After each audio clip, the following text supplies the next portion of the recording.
Jadi kalau sudah diberikan usia, mungkin beragam saat ini. 20, 30, 40, 50 tahun ke atas. Dan tugas kita itu yang paling pokok mengenal Allah.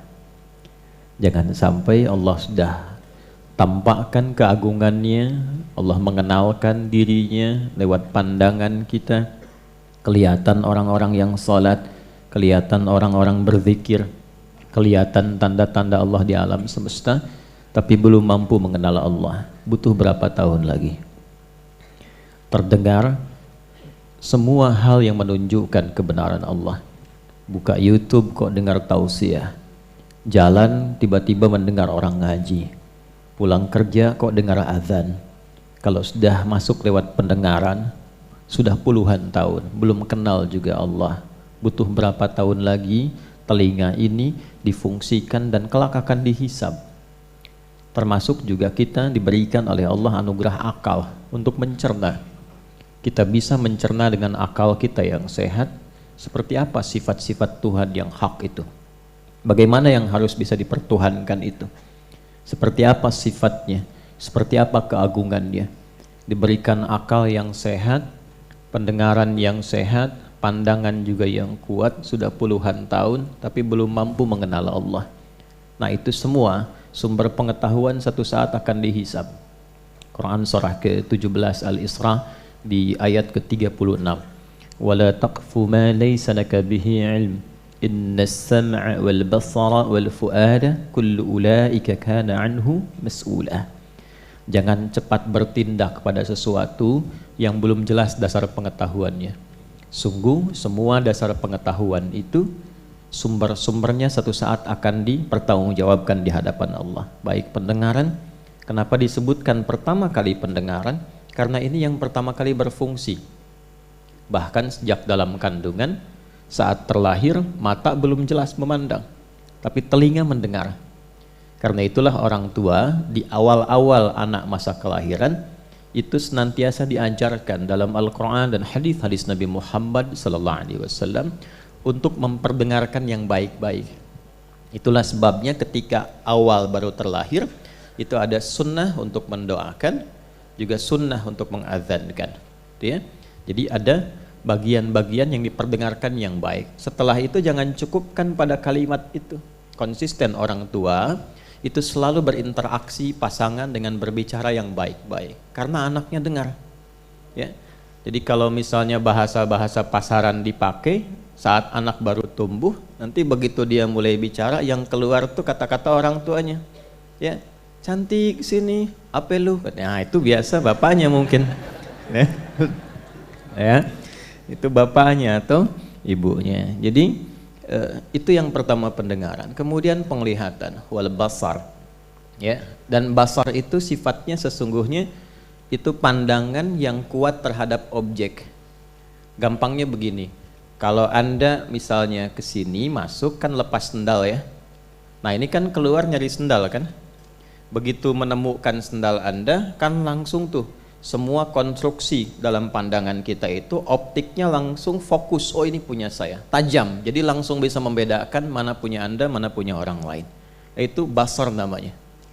Kalau fisiknya ain, ya, fisiknya apa? Ain. Ini bahasa Arabnya mata itu ain. Mata-mata, ya, biasa itu, ya. Kita tanya sama anak pesantren, kamu tidur apa bahasa Arabnya? Tanam Ustaz. Kamu tidur-tiduran, tanam-tanaman, ya. Nah, ini basar itu menatap dengan tajam. Tapi ini sindiran yang halus dan tajam. Kata Allah, kamu ini kalau urusan dunia kenapa sih begitu tajam tatapannya? Ya, ibu begitu tajam bisa bedakan 100.000 dengan 50.000 cuma dengan warnanya saja. Ya. Kenapa ketika diberikan hidayah tidak setajam itu menatapnya? Itu sindiran halus tapi tajam. Itu ada ilmunya di bahasa Arab itu. Kenapa kalau urusan dunia, urusan proyek itu begitu tajam? Urusan materi tatapannya tajam. Kenapa untuk akhirat yang abadi itu ketajaman mata itu tidak digunakan, kata Allah. Kepekaan pendengaran itu tidak dipakai. Karena kan telinga itu fisiknya udhun, fungsinya sama'. Ya, sami'a itu mendengar dengan detil. Ya, mendengar dengan detil. Karena itu ketika kita i'tidal dari ruku', kita ucapkan sami Allahu liman. Ya Allah, engkau pasti mendengar dengan sangat detil kepada hambamu ini yang tengah memujimu. Ya, kenapa diawali dengan pujian? Karena kita akan doa dalam sujud diperpanjang. Karena itu rumus dalam berdoa kalau ingin cepat dikabulkan, satu dibuka dengan istighfar, kemudian yang kedua dilengkapi dengan pujian. Ya, kita istighfar dulu, lalu memuji Allah, baru kemudian meminta. Ya, nah kita disindir tuh dengan bahasa yang halus. Inna sam'a, pendengaranmu itu yang begitu tajam dalam urusan dunia, itu nanti akan dikonfirmasi tentang urusan akhiratmu. Termasuk fuad, ya, akal budi yang mencerna sesuatu untuk disimpulkan. Nah, karena itulah dalam kehidupan kita, coba sampai detik tuh ada waktunya kita merenung. Terutama di saat-saat malam menjelang tidur. Itulah sebabnya kenapa disebut Isya waktunya. Jadi kalau harakatnya fathah di atas, Asya, itu masih sibuk mencari ma'isyah. Tapi kalau turun jadi kasrah, kasrah itu kasrah, hancur, pecah, habis, selesai. Maksudnya sesibuk-sibuk kita, sepandai-pandai dan secepat-cepatnya bergerak, pada akhirnya akan selesai, akan terpejam. Nah, diberikanlah kita itu pelajaran setiap malam untuk terpejam, supaya merasakan kalau besok-besok terpejam untuk selamanya dan tidak bangun kembali. Bekal apa yang dibawa? Karena begini kata Al-Imam Al-Ghazali itu, orang itu kalau dia mimpi, itu bekal mimpinya dibawa dalam keadaan sebelum tidurnya. Jadi apa yang Anda rasakan saat tidur, itulah yang dibawa ketika Anda bangun sebelumnya. Ya. Makanya kan ada yang saat tidur senyum, ya kan? Ada yang saat tidur misalnya kan ya membahas apa, dia bicara sendiri, itu terbawa memori sebelum tidur. Nah, apa yang Anda rasakan pasca tidur, itulah yang dibawa setelah Anda tidur. Karena itu saat bangun itu pertama kali yang difikirkan kan hasil mimpi kan? Ya, bukan kredit motor yang kemarin belum lunas kan? Ya. Yang saat tidur begitu bangun itu merespon keadaan saat tidur. Karena itulah kemudian untuk menetralisir itu kita berdoa. Itu mahal sekali ilmunya, mahal. Nah, sama persis itu kan miniatur kehidupan yang kita bawa ke akhirat. Apa yang dibawa ke alam kubur itu hasil pekerjaan kita sekarang saat hidup di dunia, sebelum tidur di alam kubur. Itu maksudnya. Jadi kalau kita siapkan sekarang, kuburannya nyaman. Kalau kita dedikasikan semua aktivitas karena hasil mengenal Allah Subhanahu wa taala, itu diberikan kehidupan yang sangat megah di alam kubur. Itu jelas sekali di Quran surah ketiga Ali Imran di ayat ke-169 sampai 171. Wala tahsabanna alladhina qutilu fi sabilillahi amwata bal ahya'un 'inda rabbihim yurzaqun. Farihina bima atahumullahu min fadlihi wa yastabshiruna billadhina lam yalhaqu bihim min khalfihim alla khaufun 'alaihim wa la hum yahzanun. Paham? Tidak. Nah, jangan Anda duga orang-orang yang saat hidupnya mendedikasikan aktivitasnya itu karena Allah.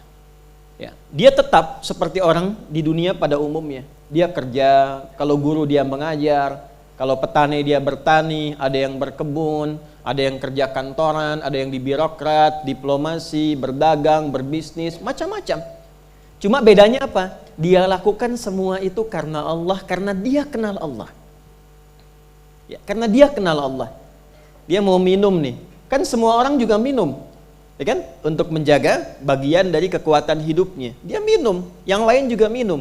Cuma karena dia kenal Allah, dia meminum minuman yang Allah ridai. Dia tidak menyentuh minuman yang Allah larang, karena kenal.